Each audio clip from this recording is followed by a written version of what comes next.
Meus irmãos, quero convidá-los a abrirem as suas Bíblias no livro de Esther. Nós faremos a exposição hoje do capítulo de número 4.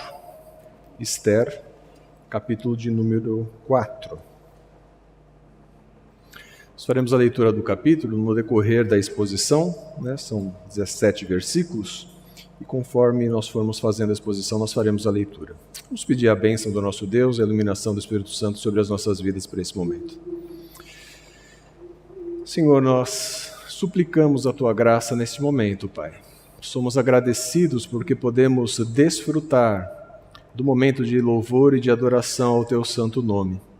Sê conosco, Senhor, nesta noite, sê conosco neste momento, mais uma vez.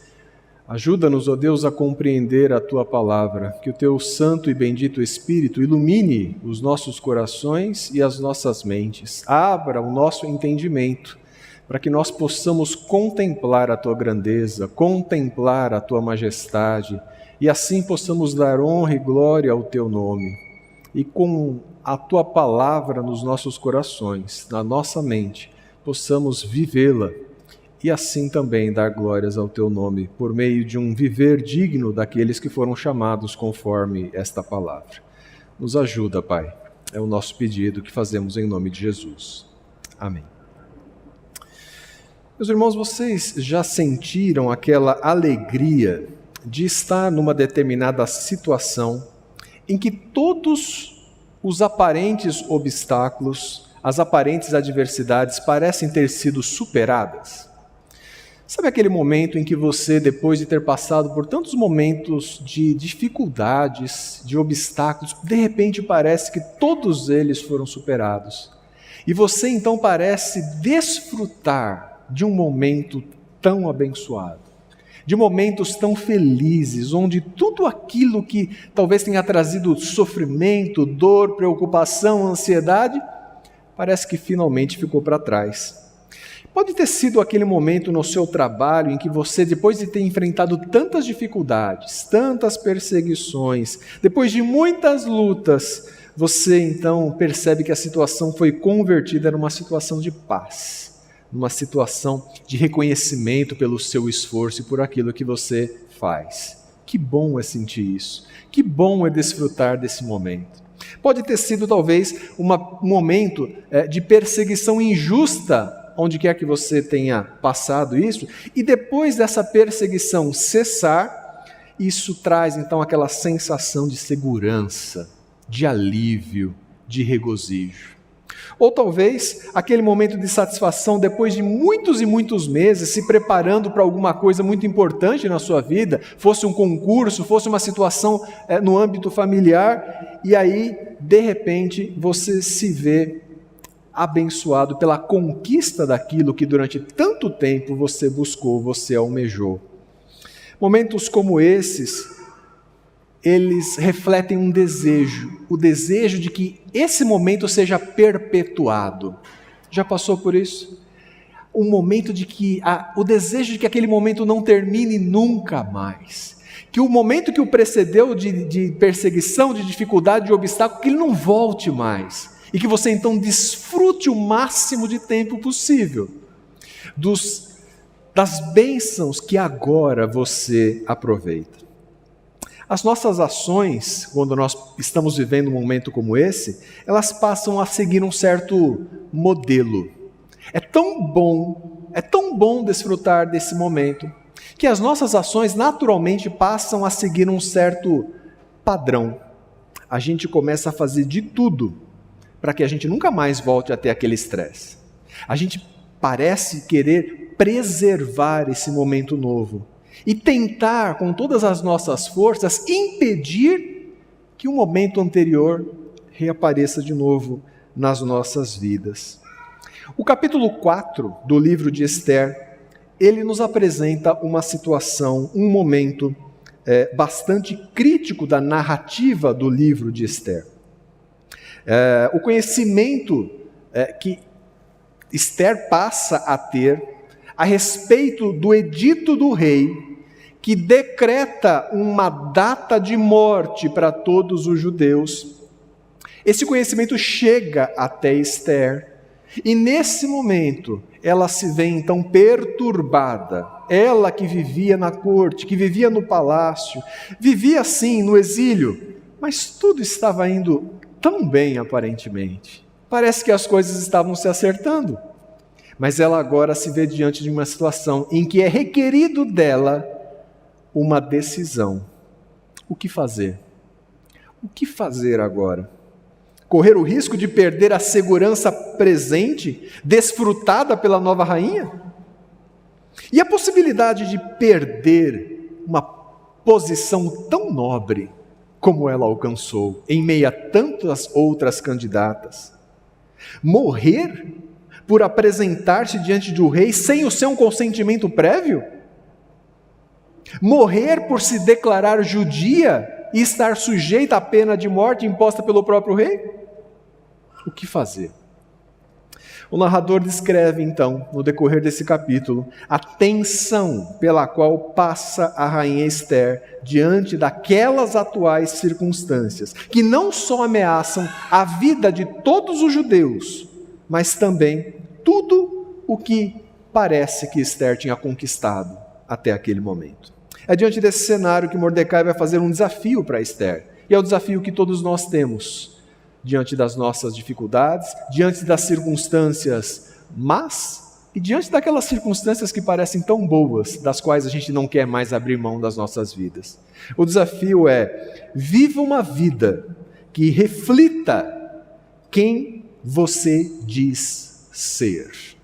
Viva uma vida que reflita quem você diz ser.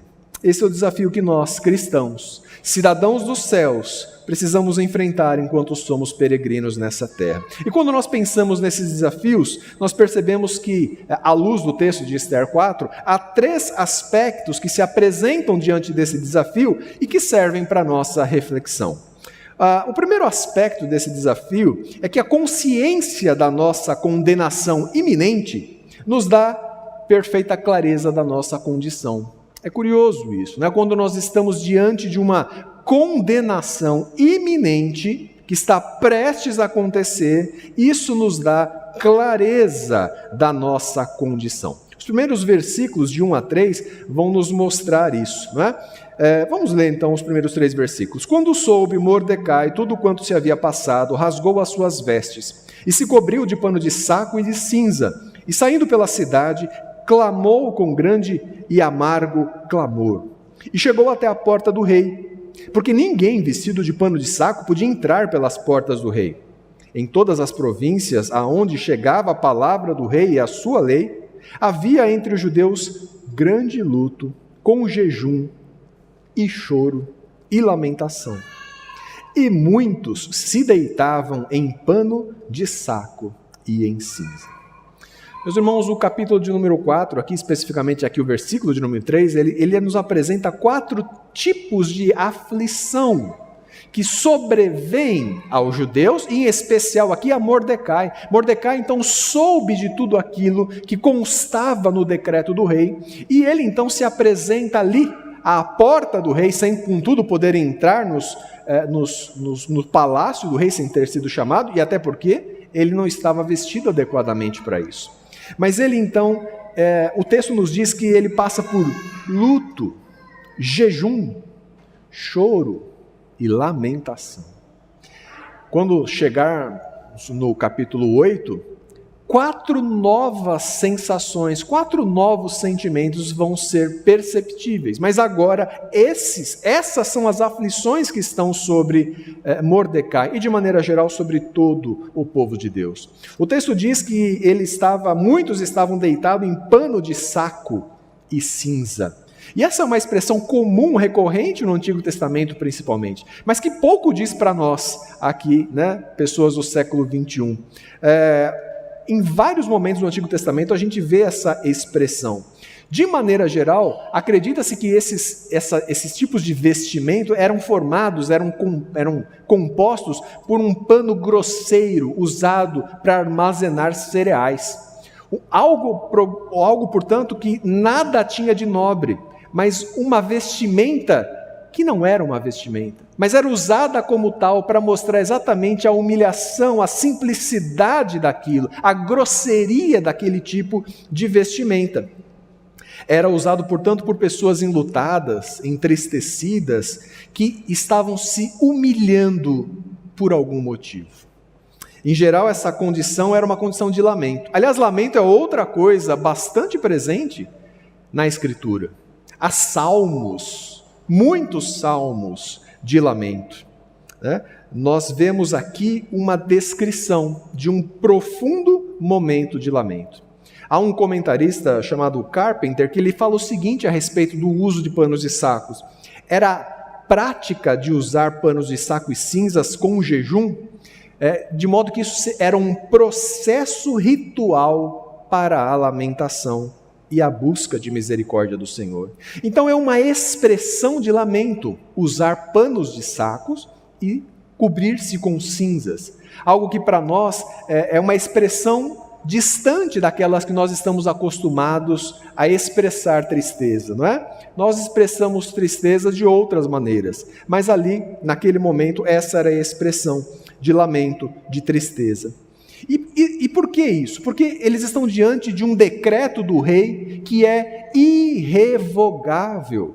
Nós sabemos da história que precede o capítulo 4 e sabemos que o rei então decretou dia e mês para que todos os judeus que não obedeciam segundo a narrativa de Amã, não obedeciam às leis ali do império, deveriam ser mortos. E esse decreto era irrevogável. E às vezes a gente se pergunta por que um decreto do imperador, do rei, é irrevogável, né? E há basicamente duas explicações. Uma, por exemplo, que se aplica bem àquele contexto de Dario, que aparece no livro de Daniel.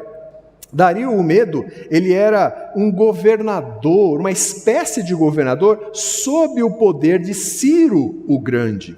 De modo que Dario não poderia revogar um edito do seu superior.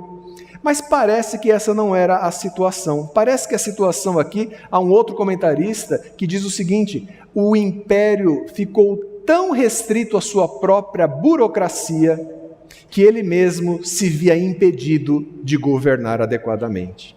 Então, é diante dessa situação, da certeza que não é possível revogar aquele decreto, então Mordecai lamenta, chora, se entristece e expressa tudo isso da maneira como eles faziam naquele momento. Meus irmãos, Mordecai tinha plena consciência do seu destino agora. Aquilo que eu falei, consciência da nossa condenação iminente, nos dá perfeita clareza da nossa condição. Ele tem consciência da sua condenação iminente. Ele literalmente, assim como os demais judeus, está com os seus dias contados. A data certa e data marcada para a morte.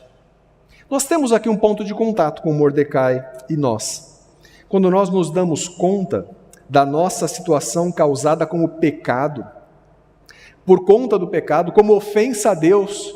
Nós tivemos um momento aqui no culto onde nós lemos a lei, e a lei nos mostra como nós somos pecadores, e como nós quebramos a lei de Deus, e como nós então estamos com os nossos dias contados.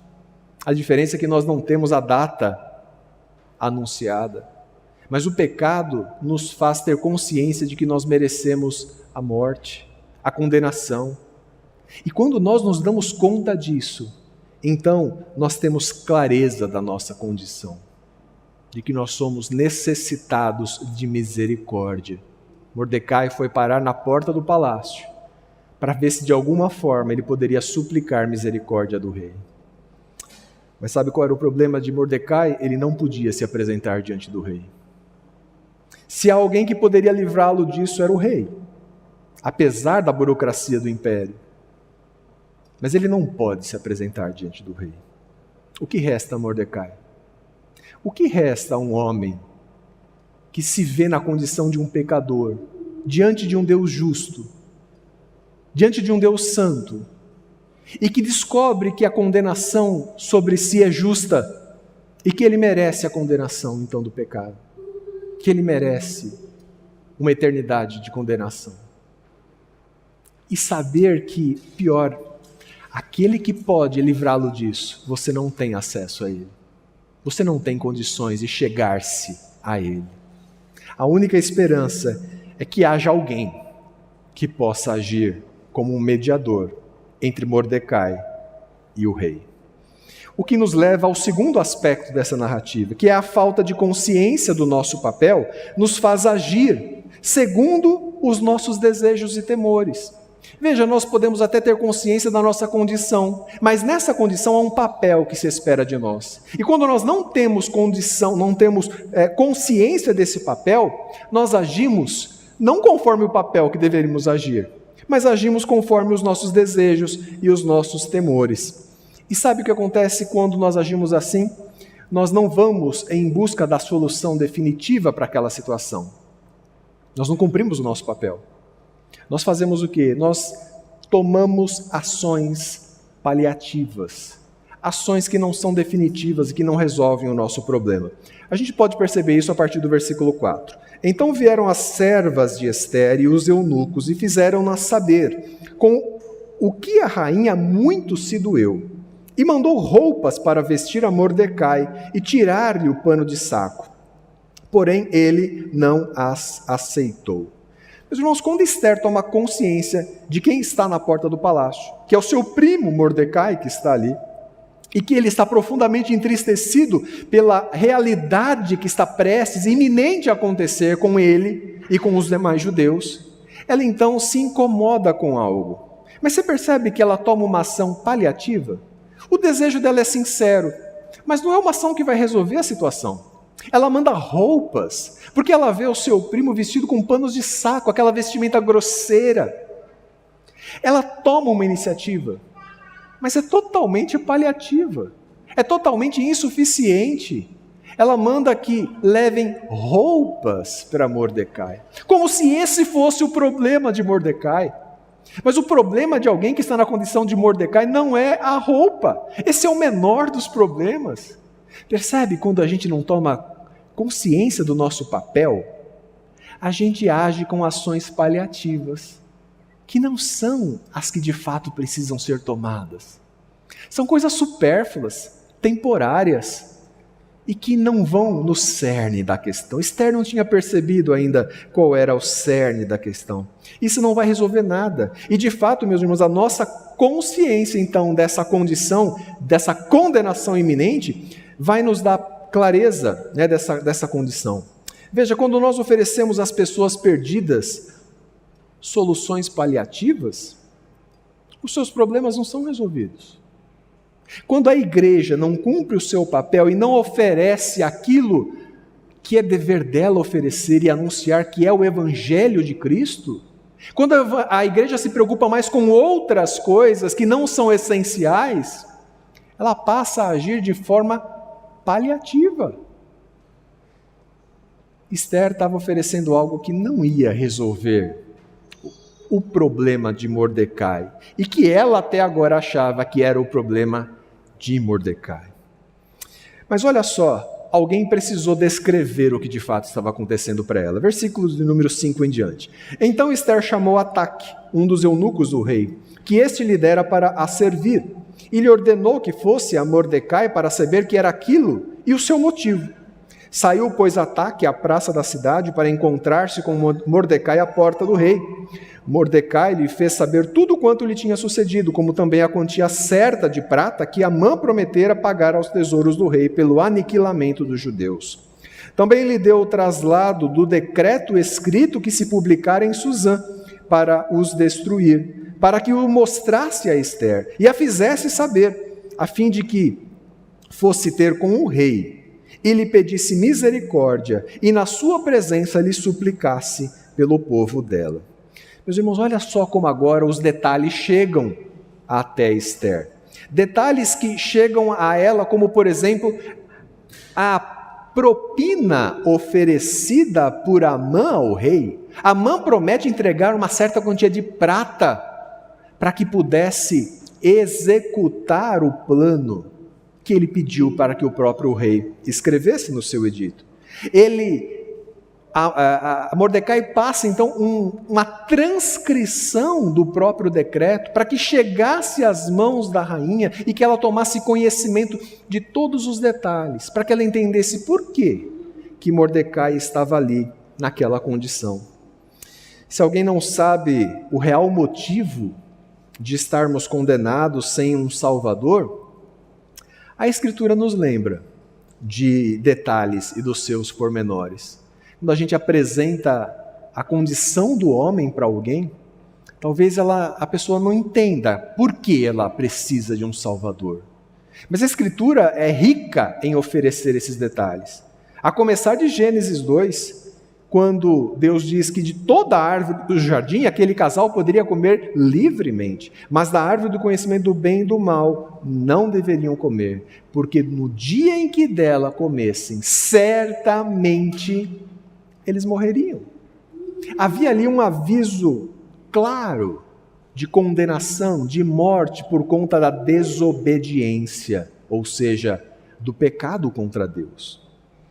Paulo também deixa isso claro. Quando Paulo vai apresentar o Evangelho aos romanos, ele faz a apresentação do Evangelho como ela deve ser, mostrando primeiro a lei e mostrando a condenação de todos os homens, sejam eles judeus ou gentios. Quando você abre Romanos e lê os capítulos de 1 a 3, você vê isso. Paulo apresenta o Evangelho, mas primeiro ele diz: estão todos perdidos, todos carecem da glória de Deus. É assim que ele apresenta o Evangelho, mostrando primeiro a condição real do homem, para que ele tome consciência da sua condenação iminente e para que aí ele possa ter clareza da situação que ele se encontra. Até mesmo crentes podem resvalar em algo semelhante a isso. Não estou falando de perda de salvação, é óbvio que não, mas percebe como os Gálatas foram repreendidos por Paulo por desprezar tão rapidamente a graça de Deus? É o que nós lemos no capítulo 4. Paulo escreve assim, dizendo: outrora, porém, não conhecendo a Deus, servíeis a deuses que por natureza não são.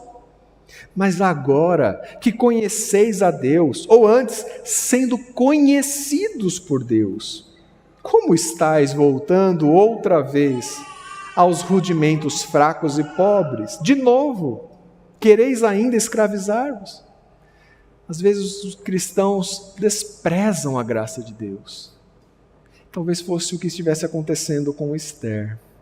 Diante daquela situação tão boa que ela estava vivendo agora, no palácio, a própria rainha, desfrutando de segurança, desfrutando de boas perspectivas para os próximos anos, depois de ter passado pela dificuldade de se ver no exílio, ainda estava, mas olha como mudou a situação.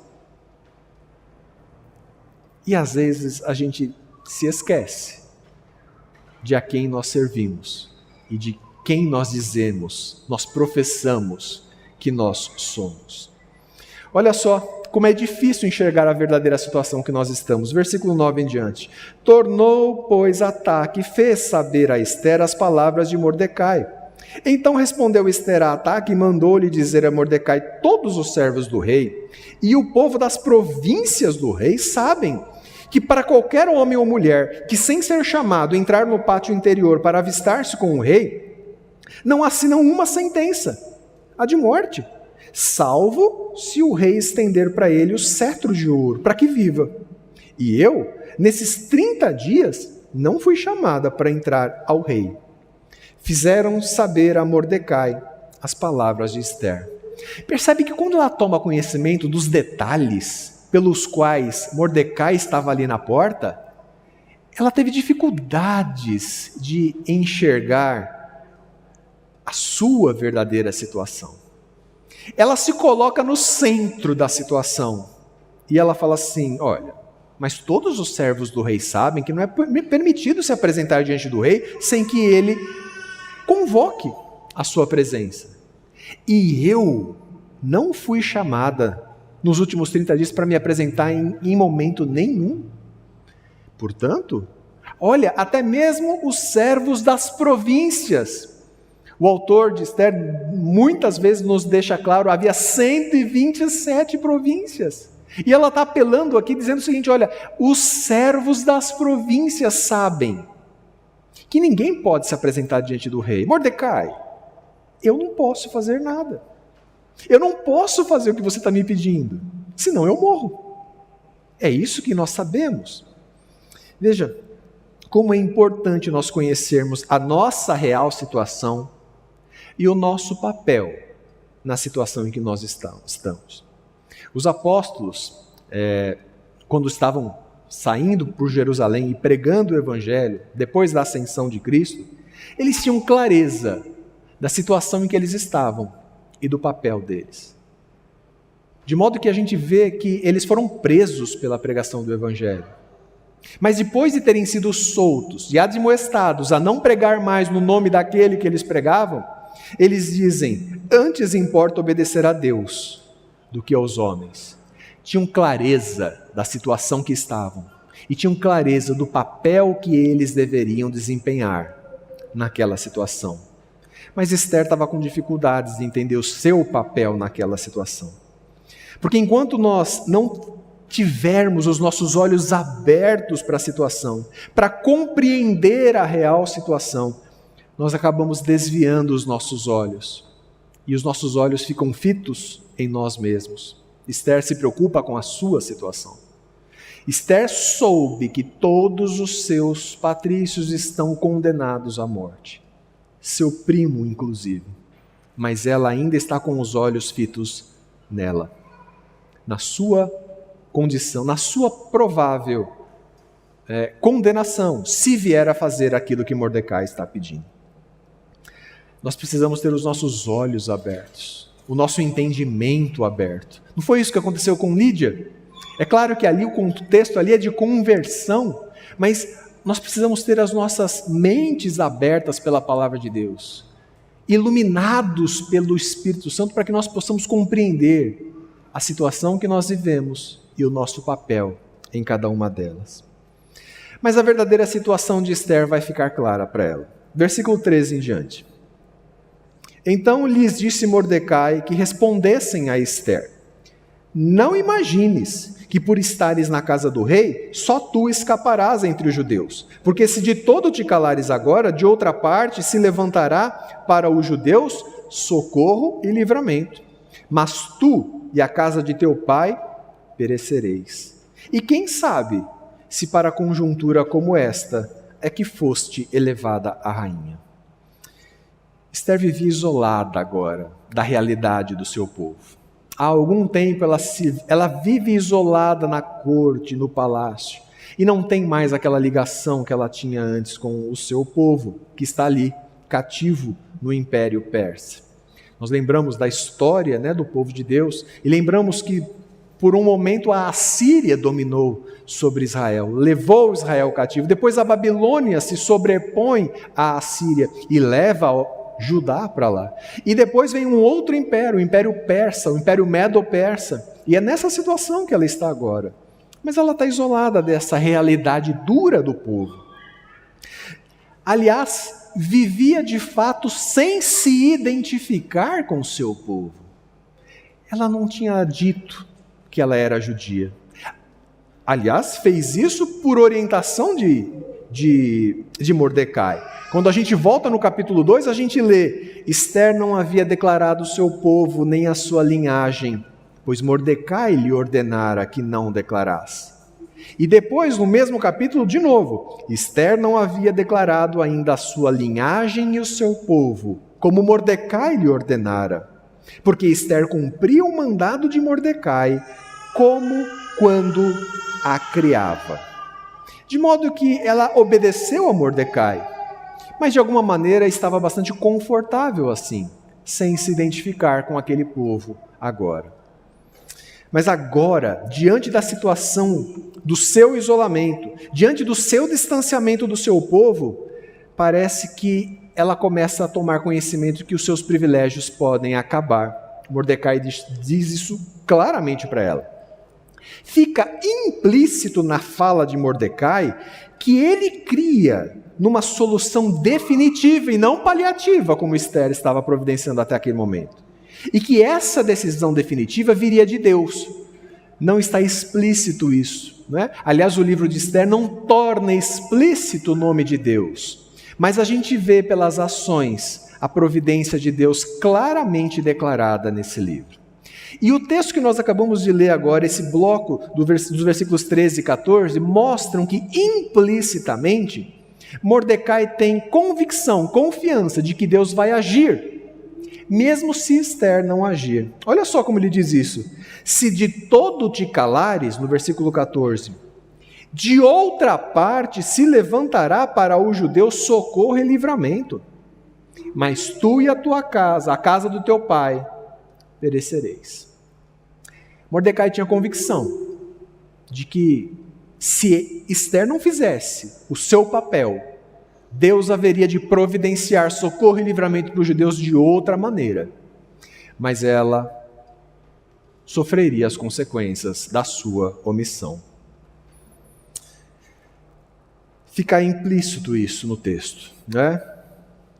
Mordecai, então, traz para Esther a consciência a de Esther, a situação de Esther verdadeira, perdida como os demais judeus, condenada com data para morrer como os demais judeus. Mas ela poderia ser um instrumento nas mãos do Salvador do seu povo. É isso que ele termina o versículo 14 dizendo: quem sabe se para conjuntura como esta é que foste levada a rainha. A gente não tem muito clareza de como Deus pode nos usar na situação que nós estamos, não é? A gente não tem. Até que a situação surge. E até que a gente tem que voltar os nossos olhos para perceber qual é o nosso papel naquela situação. Até que alguém nos diga que talvez Deus queira fazer algo por meio de nós naquela situação. Pode não ser algo tão grandioso como isso, mas pode ser algo tão importante dentro do nosso contexto, do contexto que cada um de nós vive. Aliás, isso já tinha acontecido na história do povo de Deus. E por certo, aqueles judeus se lembravam desse episódio, o episódio de José no Egito, quando os irmãos reconhecem quem é ele e se atemorizam com medo da vingança de José. Ele diz assim: agora, pois, não vos entristeçais, nem vos irriteis contra vós mesmos, por me haverdes vendido para aqui, porque para a conservação da vida Deus me enviou adiante de vós.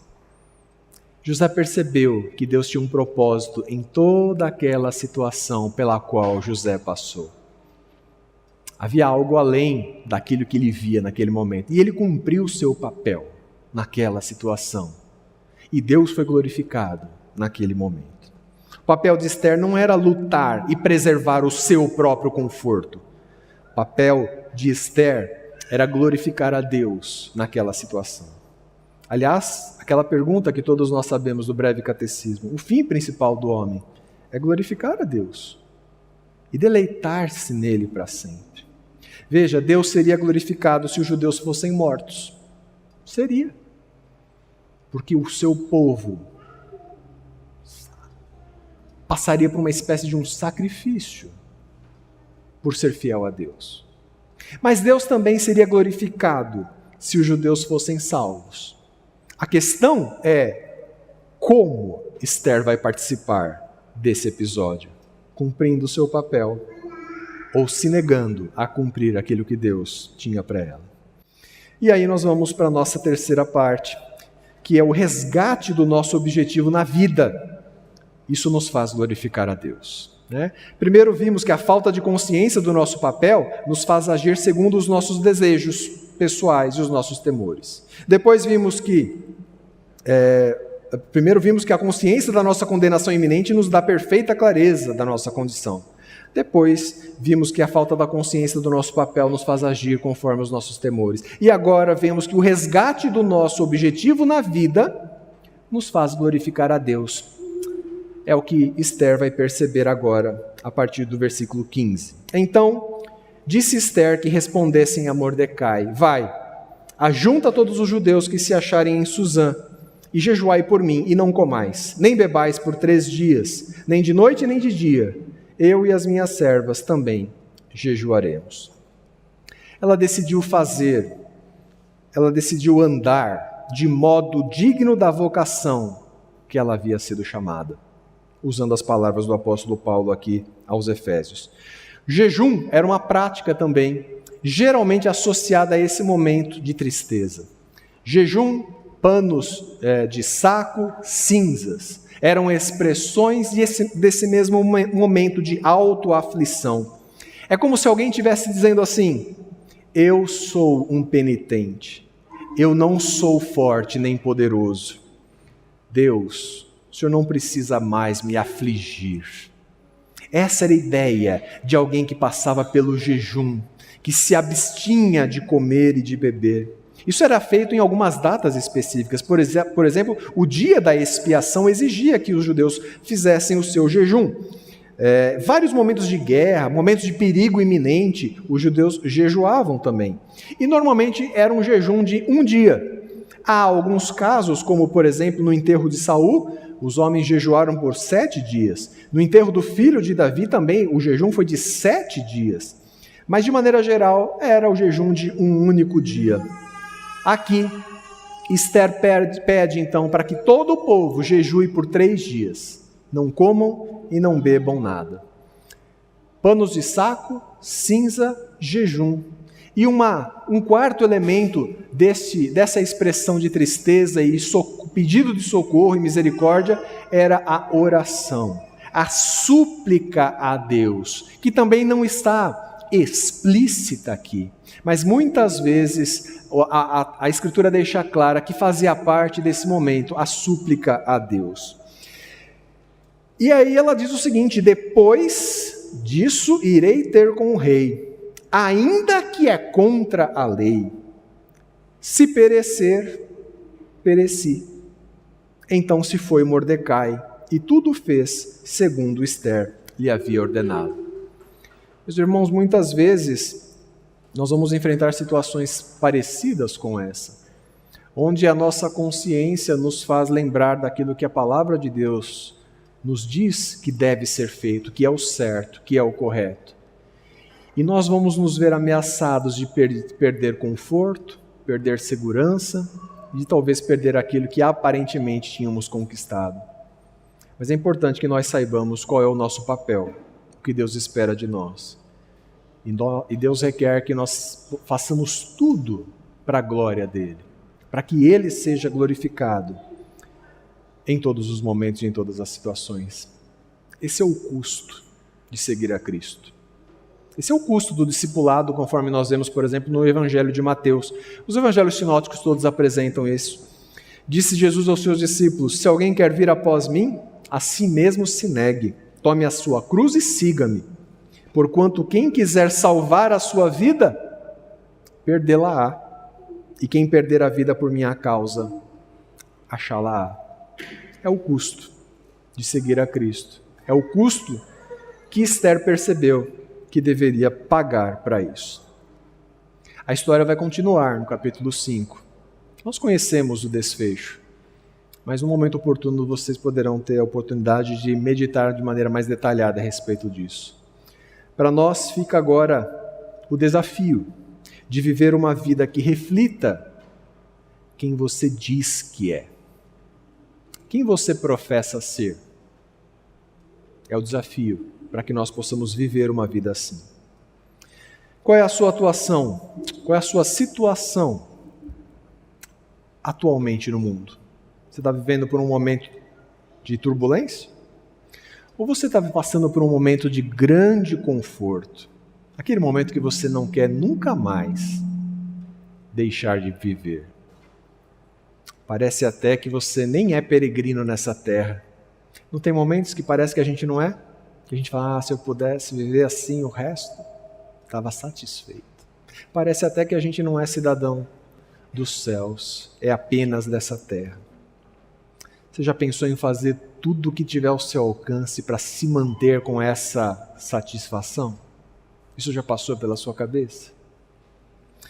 Se você se sente em casa, neste mundo, saiba que este aqui não é o seu estado definitivo.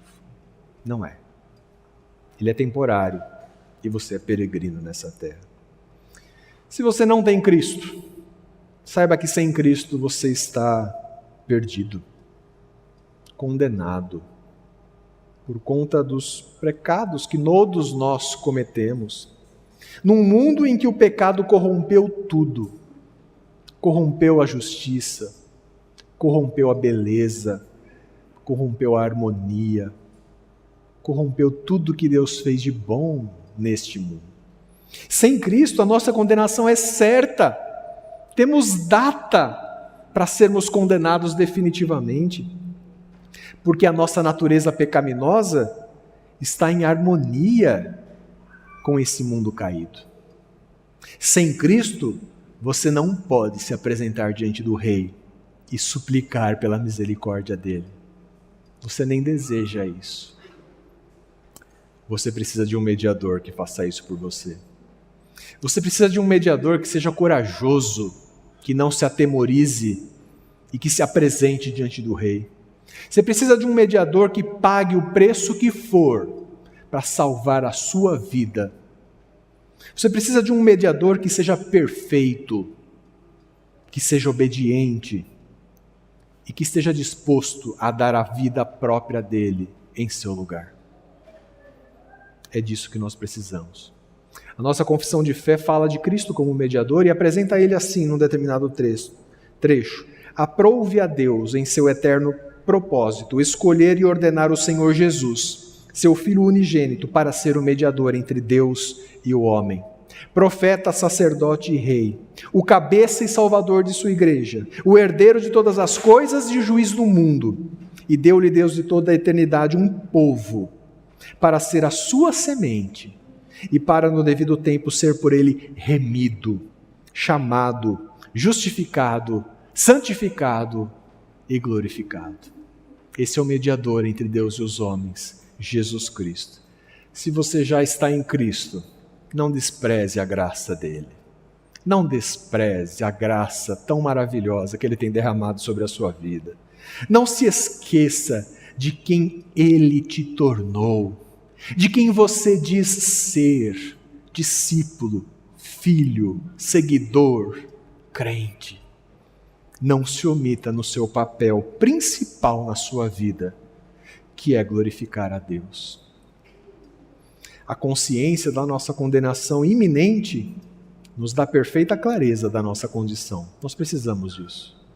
A falta da consciência do nosso papel nos faz agir segundo os nossos desejos e temores. Isso é ruim. Mas o resgate do nosso objetivo na vida nos faz glorificar a Deus. Viva uma vida que reflita quem você diz ser. Vamos orar pedindo a graça de Deus. Senhor Deus, Todo-Poderoso, nós precisamos de Ti, Senhor. Sem o Senhor nós estamos perdidos e condenados. Nós não temos como nos salvar, nós não temos como nos livrar da condenação justa que cai sobre nós por conta do nosso pecado, da nossa ofensa, da nossa indignidade diante de um Deus santo, justo, puro e bom. Mas enquanto nós não tomamos consciência da nossa condição, nós não temos clareza da condenação iminente que está diante de nós. Mas uma vez iluminados pelo Teu Espírito, nós percebemos a triste situação em que nós estamos. E recebemos então a boa notícia de que há saída para aqueles que se arrependem dos seus pecados e se voltam para aquele que é o único mediador entre nós e Deus, e que assim pode interceder por nós, e já fez tudo o que precisava ser feito, para que de maneira substitutiva nós pudéssemos receber justiça, vida e paz com Deus. Fomos reconciliados com o Pai por meio da obra do Filho, Jesus Cristo, nosso mediador. E assim, ó Deus, podemos hoje desfrutar da bênção da vida e não mais da condenação. Ajuda-nos, ó Deus, a viver uma vida que glorifique o Teu nome. Ajuda-nos a ter clareza do nosso papel principal na nossa vida e resgatar essa consciência e viver em conformidade com aquilo que a Tua palavra nos apresenta. Ajuda-nos, ó Pai, a não desprezar a Tua graça, mas a vivê-la e nos regozijarmos nela para a honra e a glória do Teu nome. Nós te pedimos isso agradecidos em nome de Jesus. Amém.